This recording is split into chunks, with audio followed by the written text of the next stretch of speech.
C'est une sensation familière pour certains, cette impression sourde lors d'une conversation, comme un brouillard qui s'installe en vous, lourd et froid. Il n'y a pas eu de cri, pas de drame flagrant, juste un poids qui a un goût de peur, la peur de déclencher une humeur, une remarque cinglante, la peur du silence qui punit, un poids qui résonne comme une obligation, ce sentiment que vous devez expliquer, vous justifier, vous adapter. On dirait que vos propres limites sont devenues négociables. Ce poids s'accompagne toujours de la culpabilité, cette voix qui chuchote que peut-être après tout, vous en faites trop ou pas assez, que vous êtes le problème. Ce brouillard n'est pas un accident, ce n'est pas non plus votre sensibilité, c'est une mécanique, une stratégie relationnelle manipulatoire. Elle a un nom, en anglais fog, qui veut dire brouillard. Et c'est l'acronyme de fear, peur, obligation, obligation, et guilt, la culpabilité. 3 lettres qui décrivent le paysage émotionnel de la manipulation. 3 leviers actionnés par les manipulateurs pour vous faire douter de votre propre boussole intérieure. Je suis Fatem Zahra Alami, semeuse de mots au milieu du brouillard, traceuse de sentiers dans la forêt des émotions.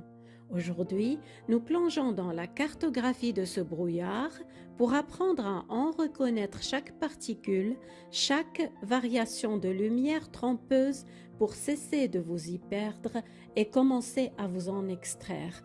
Il est temps de dissiper la brume de la manipulation. Alors, comment naviguer lorsque la boussole intérieure vacille?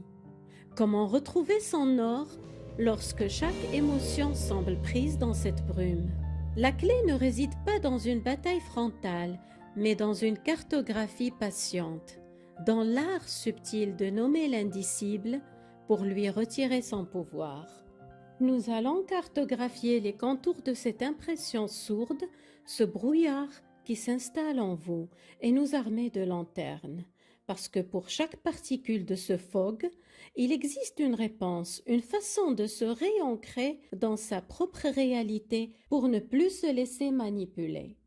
Et c'est précisément pour cela que chaque lettre mérite son propre espace.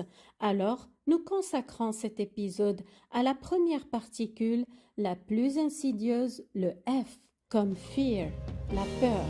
Pas celle du danger, non, mais cette peur relationnelle sourde qui vous dit de vous faire plus petit, plus silencieux, pour ne pas risquer l'orage.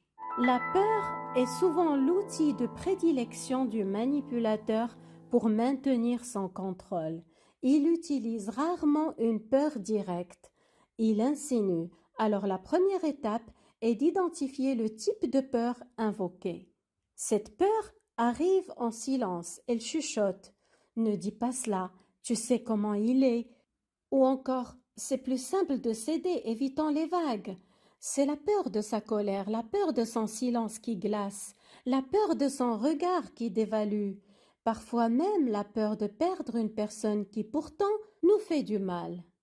Quand cette vague d'appréhension monte, la peur de sa réaction, de son silence, de son mécontentement, arrêtez-vous. Prenez une respiration qui ancrera vos pieds dans le sol et rappelez-vous ceci, sa réaction n'est pas votre responsabilité. Votre paix intérieure mérite d'exister sans condition. Parce que votre première réponse est interne. Vous reconnaissez cette peur, puis vous savez maintenant que c'est le but de sa manipulation. Respirez, vous n'êtes plus un enfant impuissant. Rappelez-vous, cette peur est un vestige du passé. Je suis un adulte en sécurité. Ensuite, la réponse n'est pas de fuir ou de se soumettre, mais de désamorcer. Par une question simple, neutre, sur un temps calme, qui expose le mécanisme sans l'alimenter. L'objectif n'est pas de gagner, mais de vous désengager de son jeu. Prenons par exemple la peur du conflit quand il élève la voix, devient sarcastique et menaçant. Intéressant, là tu élèves la voix, cherches-tu à me faire peur? Cette phrase pose un cadre. Elle nomme la peur sans accuser et vous replace comme un partenaire dans l'échange et non comme une cible. La stratégie employée, nous avons allumé une lanterne sur son comportement observable, tu élèves la voix. Ensuite, sur l'intention derrière, par une question simple, cherches-tu à me faire peur? Voici d'autres situations de peur et des réponses type sur un ton neutre, presque ennuyeux, et je vous explique pourquoi ça marche. Il menace de se fâcher, de s'en aller. Vous répondez simplement « Je regrette que tu te sentes comme ça, c'est ton choix ». Vous reconnaissez son émotion sans prendre la responsabilité de la changer. Vous lui rendez son propre pouvoir. Il vous critique pour vous faire peur. Vous répondez « C'est possible, j'ai noté ton point de vue. C'est ta façon de voir les choses. C'est ta façon de me voir qui ne concerne que toi. Vous ne débattez pas, vous ne nourrissez pas le conflit qu'il cherche. La critique meurt sur place. Il invoque une catastrophe future. Vous répondez « Nous verrons bien comment ça se passe. Je suis prêt à accepter les conséquences de mes choix. » Vous montrez que vous n'avez plus peur de ces prophéties catastrophiques, vous avez confiance en votre capacité à gérer. Il hurle, claque des portes. Silence, quittez la pièce physiquement ou mentalement. Je ne discute pas quand les voix sont élevées. On pourra reparler quand tu seras calme. Vous lui retirez son public. La rage narcissique a besoin d'une réaction pour s'alimenter. Sans public, elle s'éteint. L'intonation de la voix que vous utilisez pour dire ces phrases est aussi importante que les mots eux-mêmes. Un ton plat, neutre et confiant est l'arme ultime contre celui qui cherche à vous faire peur. Votre mindset est la part la plus importante parce que la réponse la plus puissante est d'abord un changement de croyance. Il y aura un avant et un après. Avant, si il ou elle se fâche, c'est que j'ai mal agi, je dois tout faire pour apaiser. Maintenant, sa colère est sans problème à gérer, pas le mien. Mon rôle n'est pas de gérer les émotions d'un adulte. Avant, si je dis non, je vais être rejeté. Maintenant, un rejet conditionnel n'est pas de l'amour. Je préfère la solitude paisible à une compagnie toxique. La phrase clé à vous répéter, je ne suis pas responsable de ces émotions. Le terme fog, en anglais qui veut dire brouillard, a été popularisé par la psychothérapeute Susan Forward, notamment dans son livre fondateur Toxic Parents ou Parents toxiques et Emotional Blackmail, chantage affectif. Bien que le concept soit antérieur, l'observation de ces mécanismes de manipulation n'était pas nouvelle. Susan Forward est celle qui les a conceptualisés et popularisés sous l'acronyme évocateur de FOG.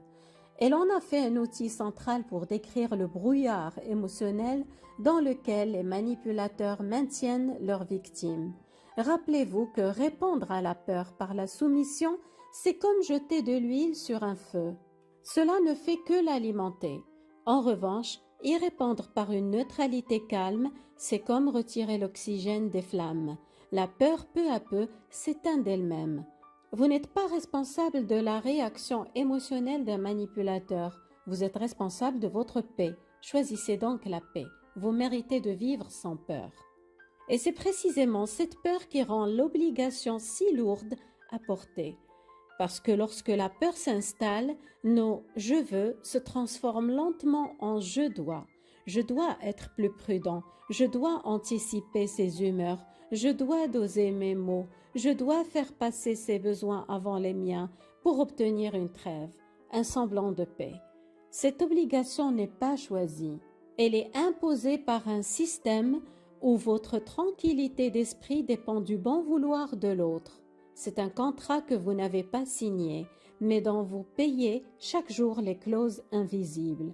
C'est ce que nous explorerons dans le prochain épisode consacré à la lettre O du FOG, l'obligation. En attendant, prenez soin de vous.